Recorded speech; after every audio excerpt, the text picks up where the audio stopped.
c'est extrêmement intéressant parce qu'on parle bien, Winston, d'expérimentation dans la partie du texte qui a été actée avec l'article 7 par le Sénat. C'était fin janvier dernier. C'est également ce qui fait l'objet d'un débat en ce moment même à l'Assemblée. Expérimenter, ce n'est pas devenir une norme ou ça peut quand même être le cas? La crainte, c'est effectivement qu'à chaque fois qu'on expérimente, ça rentre un petit peu dans les mœurs et petit à petit, il y a ce qu'on appelle un effet cliquet.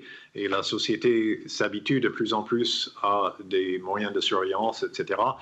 On voit ça dans la lutte contre le terrorisme avec l'analyse des données de communication qui est autorisée par la loi. Au début, c'était expérimental et ça reste. Donc, il faut toujours être conscient, et la CNIL en est très consciente de cet effet cliquet.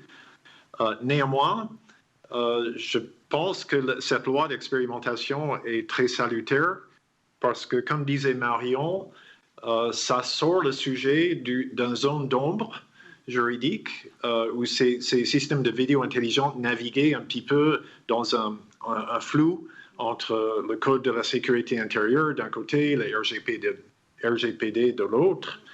Et la CNIL et le Conseil d'État ont dit depuis longtemps il faut une loi pour que tout soit cadré, que ce soit transparent, que ce soit proportionné. Et c'est ça ce qu'ils essaient de faire à l'Assemblée.